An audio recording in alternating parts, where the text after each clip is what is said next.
The Benches on the Avenue project was brought to me first by a fellow artist. Her name is Cassandra Armstrong. So I brought the application to school and talked to some co-workers. We have some very creative teachers on the staff.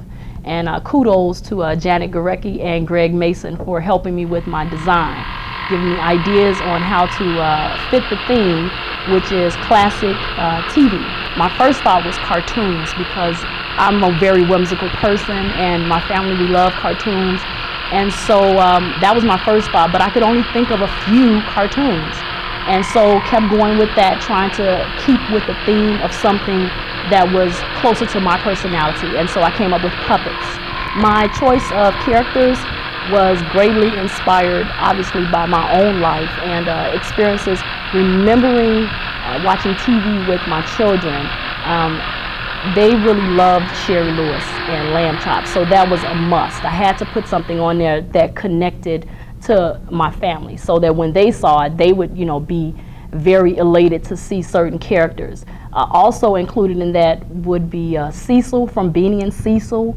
Cecil was a puppet on a cartoon, and we have, well, they weren't really on TV when my children were coming up, but we saved VHS tapes because we had enjoyed it so much and showed it to them, and they fell in love with it. There are also very familiar puppets, Howdy Doody. Most people are familiar with Howdy Doody, but Lester from Willie and Lester, he's not as commonly known, but still, very important as part of history right there. And who does not remember the neighborhood of make-believe with Mr. Rogers, King Friday, and another humorous character, X-Owl, and Lady Elaine Fairchild. Also put in some non-puppets on the bench so that the viewers would relate more with the people, and just be inspired by being whimsical and fun and funny, and bright colors to draw the attention of children, and then again the characters to draw the attention of the adults who will reminisce and say, hey, I remember that.